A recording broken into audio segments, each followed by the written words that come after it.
Okay.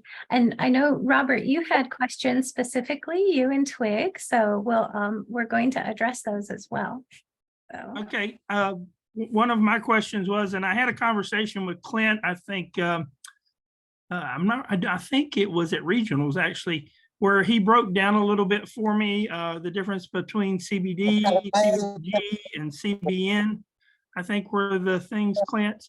I'm just trying to get a little bit more understanding of what the different things are, what they kind of point towards. My wife uses the True Sleep, and I know it's kind of a different chemical than the normal CBD. So I was trying to get some clarification on that. Yeah, actually, you came in right after we talked about that. So, but it's totally fine. I would love to talk about it again. Sorry. And no, it's okay. And I'll just summarize it in a way that I didn't go into before. So CBD, we've talked about it a lot as being like the most abundant. Oh, Robin, you're pulling something out. I'm going to put out this picture right here. Okay, there for everybody's viewing pleasure. Okay, I love this. So I think this is all showing that it comes from the cannabis plant. Everything comes from that. And actually, Robin, can you break down this picture for me, and then I'll speak a little bit more.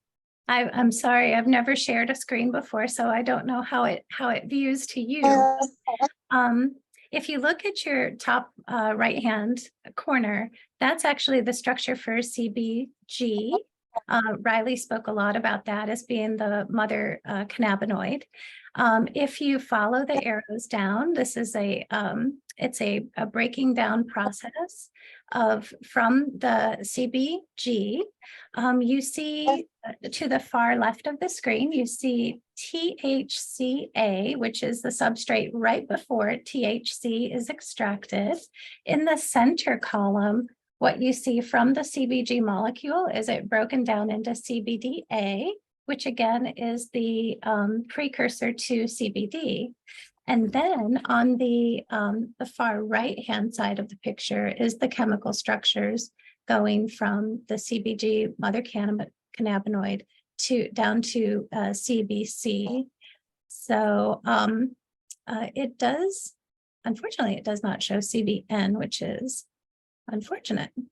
But you get the idea from this picture, how it's processed, synthesized, extracted. So. Okay, so CBN, maybe because it's found in such small amounts in the plant, but CBN is actually formed as THC breaks down. So when cannabis is more oxidized or more aged, that's when CBN comes in. And CBN has been used for insomnia, pain, sleep, because of its sedative effects. And it's also to note that it's mildly psychoactive. So it's not as psychoactive as THC, like you're not going to have as much thought perception change, but it is mildly psychoactive, which isn't exactly a problem at all since you're falling asleep and going into dreams anyways. But yeah, so CBG is known as the mother, the stem cell, it all comes from that. CBG is very similar with anti-inflammatory, antibacterial, neuroprotective. It's been seen to help. What? I wanted. Hi, Donna. Oh, sorry. I don't think you guys can hear me. We're in a restaurant. That's okay. Sorry, we're late. That's okay. Don't worry about it. Good. How's it been going? It's going good. We're on the question and answer segment. Right now, we're talking about the difference between THC, CBD, CBN, CBG. Yeah. So, Cool. Robert, so you guys recorded it? Yeah, so I can watch the beginning. Right. We are. This is actually the second meeting, and wow. Yeah, we had to go into overtime. Oh wow, nice. Yeah. Robert, did that answer your question, or no? That did. Robert, I interrupted you guys. Sorry. No, it's okay. So you guys make your own. Enjoy your dinner. Is that a salad? I hear it. I want a salad. I know. Yeah, sounds good. Hey, Riley, quick question. Would that, since it is like slightly psychoactive, I guess would be a way to put it, is that why it would help when, I know it's helps like kind of, like one of the ways that we've talked about it and the way it's been explained is it helps keep you asleep. Is that probably why that psychoactive effect helps you get into that REM sleep? Is that you, I mean, have you Maybe. thought about that or I don't looked know. into that? I don't know, but I do know from, well, just anecdotal evidence. Like I have a lot of friends that say whenever they use THC before sleep, it helps them sleep better because they don't dream as much, which you don't dream until you get to REM. So I'm not sure. That's something to think about. Yeah, I was just curious. I never thought about it until you explained it that way.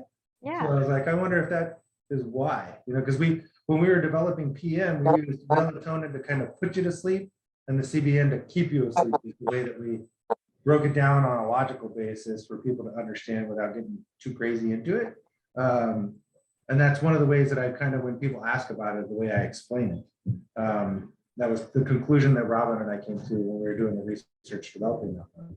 So I just didn't know if that might have been one of the reasons why. Yeah, I'm definitely gonna look into that. It's really interesting. Yeah, thanks. More of a curiosity. Me too.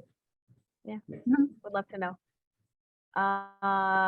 Robert, let's talk about your other questions. Well, I think I saw the side effects paper come up. Have you already went over the side effects? Let me see. I have your questions written down.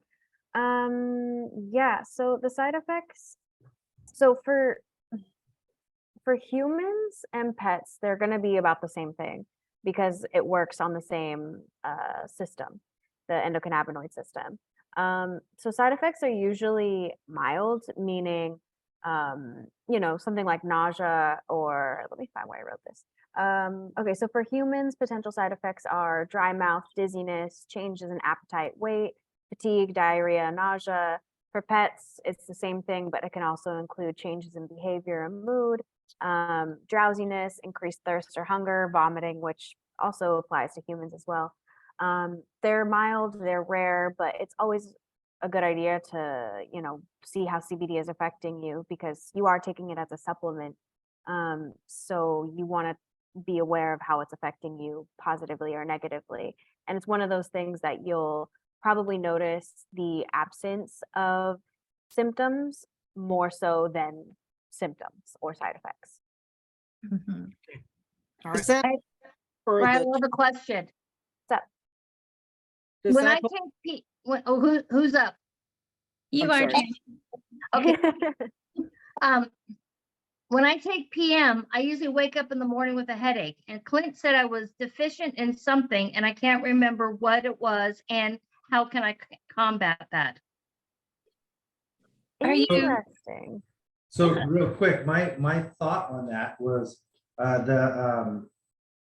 it was more than likely or possibly due to the melatonin, and it could That's what I'm be a thinking. lack of serotonin. Isn't it serotonin? I think it's serotonin. Well, serotonin's a precursor to melatonin. Right. So if you have a deficiency of serotonin, one of the things that I read was one of the side effects of a lack or deficiency of serotonin, and you take melatonin, it can be create nausea or headaches. Headaches. Yep. So that's Wow. what I was thinking is it was probably a deficiency of serotonin. So how do you combat that? Wow. You would have to look into how to boost your serotonin. I don't know. My first thing is to look into something like magnesium or minerals or something like, because magnesium is also really calming. So maybe you could even take less of the PM while you figure out how to get your serotonin up. I quit taking the PM because of the headache. So maybe I know magnesium, I have taken it in the past. So maybe I'll try that and see if I can get myself balanced. Yeah, I would try doing a magnesium that's not just like magnesium citrate but doing like a well-rounded Yes. magnesium. That's really interesting. I'm going to look into that because I've been looking a lot into hormones, but melatonin is a hormone, serotonin is a hormone. It could have to do with like your estrogen levels, stuff like that as well. I'm menopause. Completely? So yes. Okay. I'd really like to look into it too. First of all, are you sleeping worse now that you've stopped the PM, or? I don't really sleep well, period, because of the situation I'm currently in. I Mhm. mean, I'm not in the big house yet. Yeah. So it's hard for me to judge, but I'm happy if I can get 5 hours of sleep with only 1 or 2 wake ups. To me, that's a success. Mhm. I'd kill for wanted 5 to- hours. What? I said I'd kill for 5 hours sleep. What? I sleep an average about 3 hours a night, What? Yeah. and Robert. that's been 10 years. Well, Oh we my want you to God. try the PM product. Take some from your wife's bottle. And magnesium. Yeah, try some that your wife is having. Janet, I also wanted to remind you that hydration is important. And I can send you a couple of thoughts just kind of privately to your email. Please do. Yeah. But the reason I wake up a couple times a night is because I'm making a trip. So Yeah. I drink enough. I drink a lot of Okay. water, not alcohol, water. Then what Riley was suggesting with the minerals, you Mhm. definitely want to replenish your minerals, your electrolytes, That's probably a good idea. Yes. yes. Yeah. And make sure that your detox pathways are open. Huh? Your detox pathways. So you're detoxing regularly, that your liver is healthy, for all of your diet, because this is all going to be coming from diet as well. I was going to say one thing really important as we get older is to have our blood tested and look at with the various, vitamin D and don't just go with your doctor minimums. And you can outreach to some of these other groups and do it affordably, so it doesn't cost a gazillion dollars, but it'll help you tremendously to help balance your body. Because as we get older, you're going to find you need to help balance your body, and that's from the inside out. Has a lot to do with what we eat. That's Yep. what I said.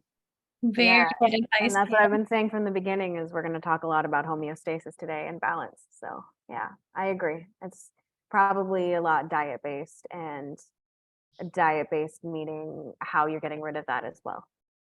Mhm. Very good information.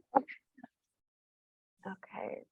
Janet, do you want to talk about your other questions or I had one more real quick. Oh, please, yeah. About the age that's safe for children. Okay, yes.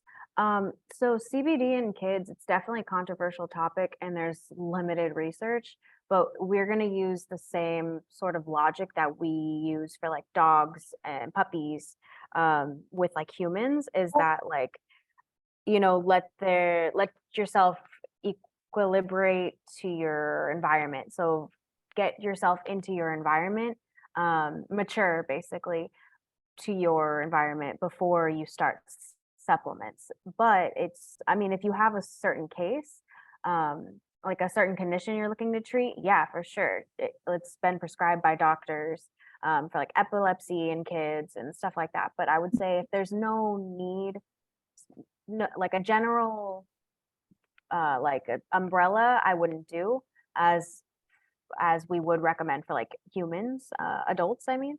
But just like for puppies, like we don't recommend starting them on it unless you're looking to treat something specifically. And Is there- does that include the salves and stuff as well?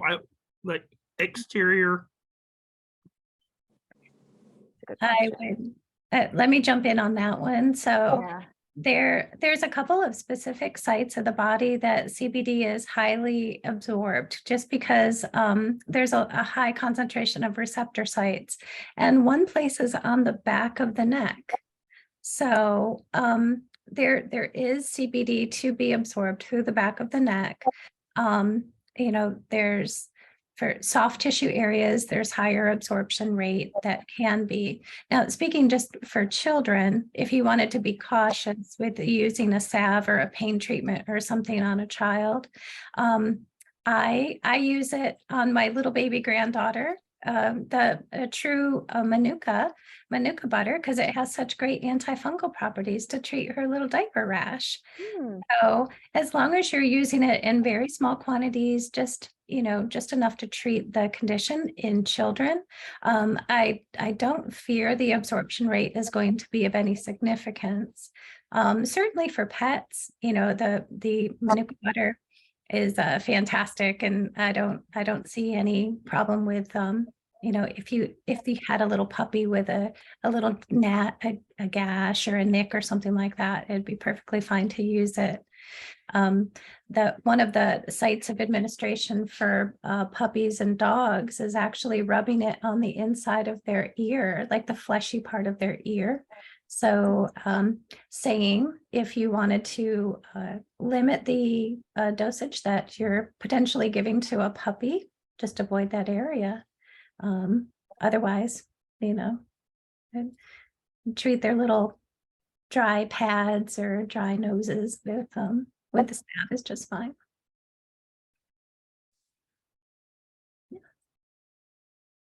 Funny, whenever we're at a show, we always get somebody will come up, or like even the last show was multiple people because it was an adoption show, and a lot of the dogs are pretty stressed out when they first get adopted.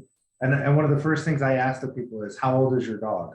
And if they say 2 or 3 years old, I'm like, it's a puppy, and puppies are puppies. It comes down to training and attention and a lot of different things. So as Riley mentioned, it's not a daily supplement. If you're trying to treat something severe, then obviously, yes, you could definitely use it. It's not going to hurt them, but they don't really need it as a daily supplement. So kids are kids, puppies are puppies. They're not gonna, you don't want to sedate them. Well, that's questionable, but Yeah. What is the condition, Robert? I saw your little one running around at the show. I got 2 little ones. So. Yes, you do. Great. Well, what I would like to take kind of the reins of the rest of the show. I had planned to deliver like this whole scientific presentation, a little bit of a video. It's going to put everybody to sleep, I'm absolutely sure. I'll just take a vote of hands. Why don't I just reserve that for the next time that we're together? And yeah, I could begin that. Just kind of good. We still have 1 more or 2 more questions from Janet as well. So. Yeah. Well, you've addressed, I just went away from it. You addressed a couple of them, but the first one, let me go to it, that I asked, if I can find it. Let me get my light on. Is how do you start? Because I work with a lot of older people, and they're all, I tell them about CBD, but they are nervous about it. And so how can I approach them about starting it?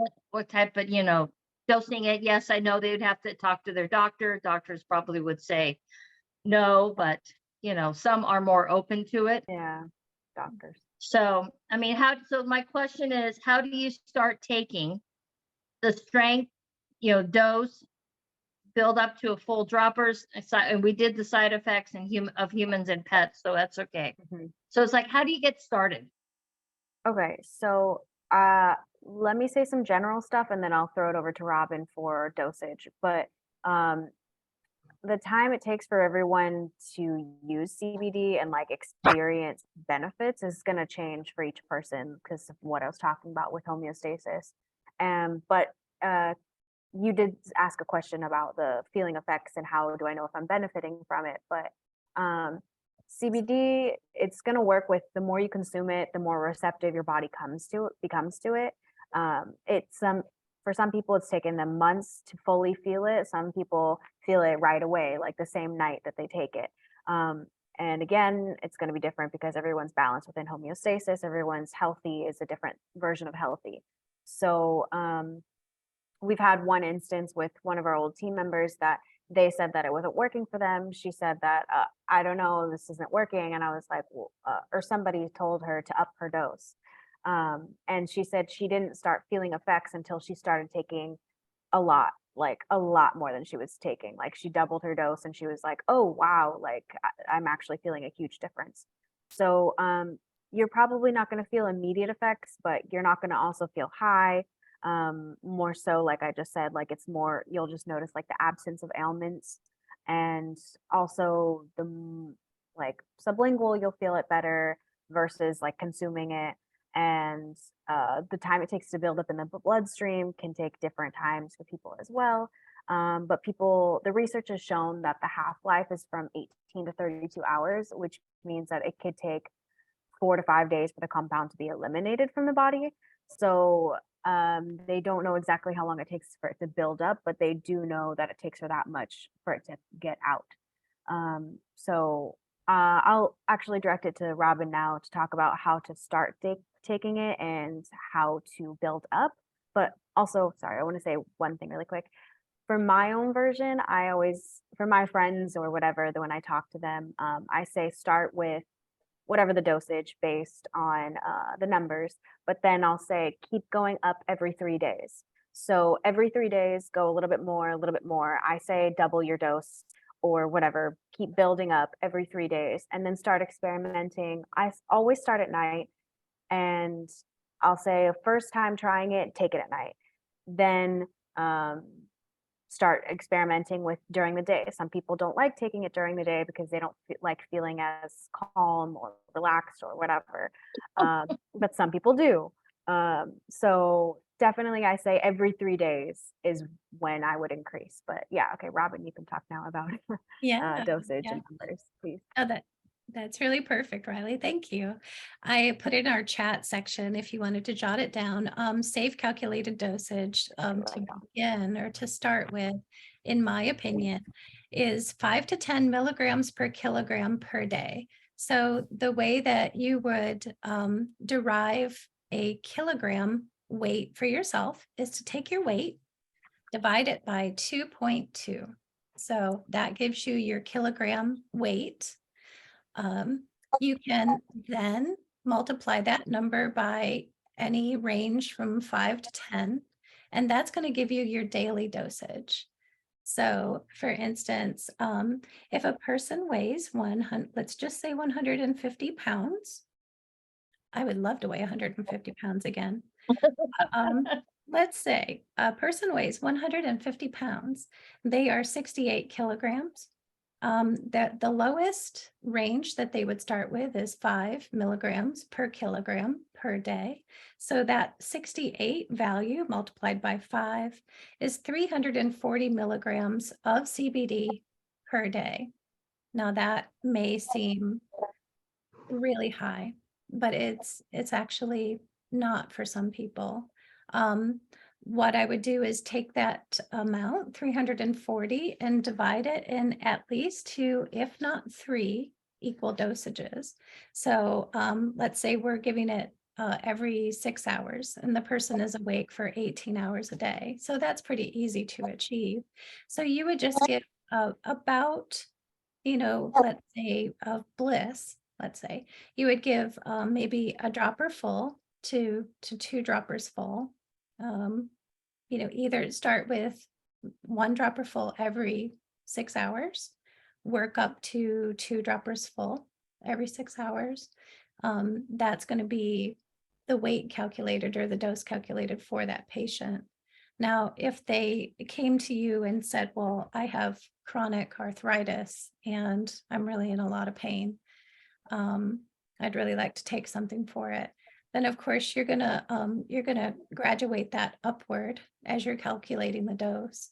So 5 milligrams per kilogram a day might be too low for them. I do want to add to this segment of the question that the FDA approved medication Epidiolex that's designed and developed for children for irretractable seizures. Their starting dosage calculated for the children and for people with the irretractable seizures is 20 milligrams per kilogram per day. So you see how the FDA deems that large amount to be safe. And they've done studies, human studies and trials, and that has to be approved before this drug is actually on the shelf, on pharmaceutical shelves. So just to let you know, I calculate my dosage for my pain closer to the 20 milligrams per kilogram per day. And it's a lot. That might be one of the reasons I developed True Clinical. So I can make my bottle last longer. I like the True Clinical a lot. It's Robin and I were working on that recipe together for a little bit, and then we came up with a couple of different samples and we tried it and we both loved it. And then one of the guys at the lab, who's our go-to guy, he's our specialist, Chris. I talked to him last week and he said, "Oh, I've got a big bottle of Clinical at my house. It's my favorite, my new favorite." So even the guy at the lab who's making it for us, who makes it for a lot of different people, goes, "That's the best one we've ever made." So Nice. I'm excited. It's really, really good. It's got a great flavor too. It's like a lemon honey. So it's like a citrus honey flavor. Nice. It's really good. Yeah, it's not spicy or minty or anything. It's very smooth. And it's very easy to get a lot. So like one dropper is 200 milligrams. So if your dosing is 300 milligrams a day of one full dropper, you get half a dropper. So, just real quick on the dosing too, and I don't want to take too much time on it, but we started about 5 years ago, and back then it was the dosing schedules were different, but everybody wanted to count the drops. And when I'm at a show or when I'm talking to somebody about it, it's like, how many drops do I take? But it's really tough to like count the amount of drops, especially if you're trying to put it on your tongue. So I go in stages of quarter, half, 3/4, full dropper. It's just real easy to see and measure. And since you can't overdose, like a lot of times when I'm telling somebody who's never tried it before, I'll talk to them about what they're trying to experience. Is it just for a daily thing? Is it for stress or whatever? And then depending on their weight and their age, and whether it's a pet or a person, I'll say, start with 1/4 of a dropper, see how that works for you. See if you feel the effect, increase it to half a dropper. And then because everybody's got a different chemical makeup, you can adjust it as you go. You may want more or less. So it's very similar to what Riley was saying, but in just a very simple format of 1/4, half, 3/4, adjust your dosing based on what you're trying to feel and what you're trying to experience. Yeah, and there's a sweet spot with CBD. That's how it works. Yeah. Is you keep going until you hit this point in which the higher dose doesn't give any more benefits than the lower dose. So then you go back down to the lower dose because taking more doesn't do anything for you. Exactly. So you keep building up until you find that sweet spot and then you stop there. And then I wanted to say 2 more things that Janet had asked. She said, will my body become dependent on CBD and can I develop a tolerance to it? Or kind of, I threw that in there. So I wanted to say, so will my body become dependent on it? No, because it's not addictive. And no, because you can't build a tolerance to it. In contrast to pharmaceuticals, it doesn't have any addictive properties. And we have some blogs in which I've cited information. And then also the tolerance aspect, you can't build up a tolerance as either, which is also I have published in a blog. That you, in contrast to pharmaceuticals, no, you cannot. Prolonged treatment does not induce tolerance, which is something that you see in pharmaceuticals. So that there's that aspect as well. As well as I've published all of this in our blogs, and I also have this incredibly big, thick book that I read a lot, and I study about THC and CBD and all the other cannabinoids. And it said in here that for dogs, there's no reported deaths in oral doses up to 3,000 milligrams.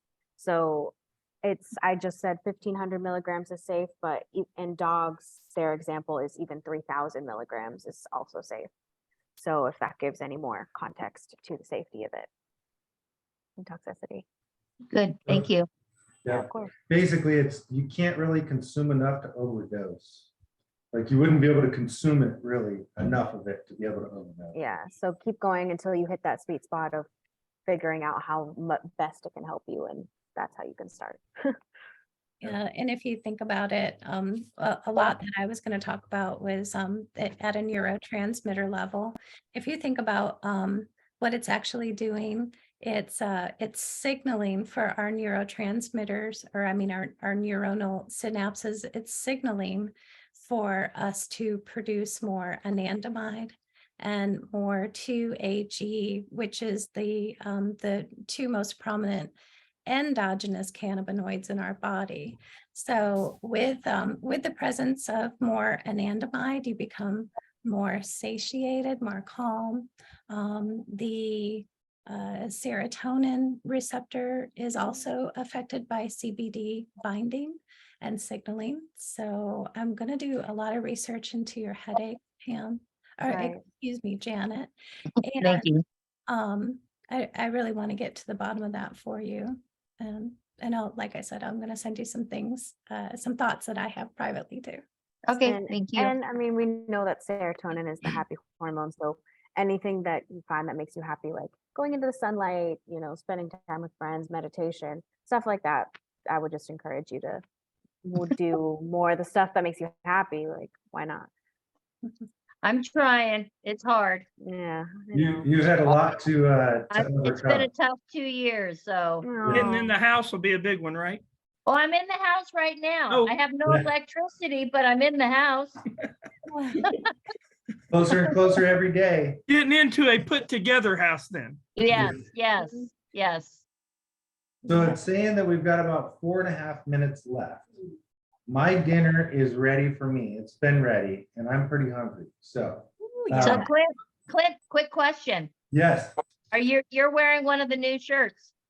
not yet. No, this is just No. a shirt that I wore to work. So I haven't received mine yet. Oh, Yeah. So I ordered a big order and then I ordered a bunch of stuff for Gloria and I haven't gotten mine yet. So I'm sure Okay. it'll probably come tomorrow or Saturday. But love the new color. Yeah, Love the new awesome. color. super excited. Super excited. So when do we well, think we should do another one of these? I think, I mean, I'm very happy with the way that things went. I was going to ask, that's perfect lead up to that, Riley. I think this was very fun. I really enjoyed it. I think this is a great way to start. I think with the next ones, we're probably going to want to repeat a little bit, some of our information for the people that didn't make it, so we may want to figure out stages. I'm not sure, but I'm very excited with the way the first one went.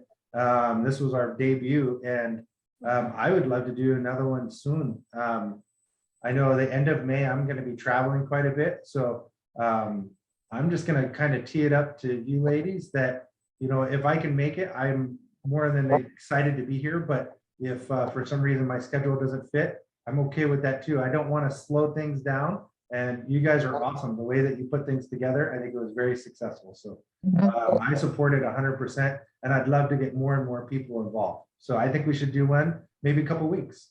And we'll plan around, maybe we'll put a message out to the team just to do one with a bigger audience and kind of repeat some of the stuff that we did with this, but have a bigger audience too. Earlier in the week, so people aren't preparing for their weekend sporting events. That's a good idea. Yeah, Yeah. yeah, exactly. Put it So, out, too, where people can vote on what day to do it. yeah, that's what I was gonna say. Maybe send out an email to where we could get trying to get a consensus of a good day. I know maybe, I don't know. I know Tuesday was the day that we landed on for the meetings, for team meetings. So maybe we could do it opposite of the next team meeting. I'm not sure, but I think it was great. I really, really enjoyed the whole thing. So I'm all aboard for definitely doing them as soon as you guys want to. Terrific. Sounds good. Yeah. Well, I really Awesome. appreciate everybody who participated and sent in Yeah, thank questions, and you. I look forward to the next one too. Yeah, yeah, absolutely. Absolutely. All right. Thank Well, you, thank Riley. you, everybody. Thank All you, right. Riley, for being so amazing. Yep, thank you, Riley. Thank Yeah. you. Thank We you guys make a for heck of a being here. team. We do make a heck of a team. Thank you for Awesome. being our team. Thank of you, heroes. Robert. Thank you, Pam and Janet. We'll see you guys soon. All right, Good night, take everybody. care. Guys. Hey. Bye-bye.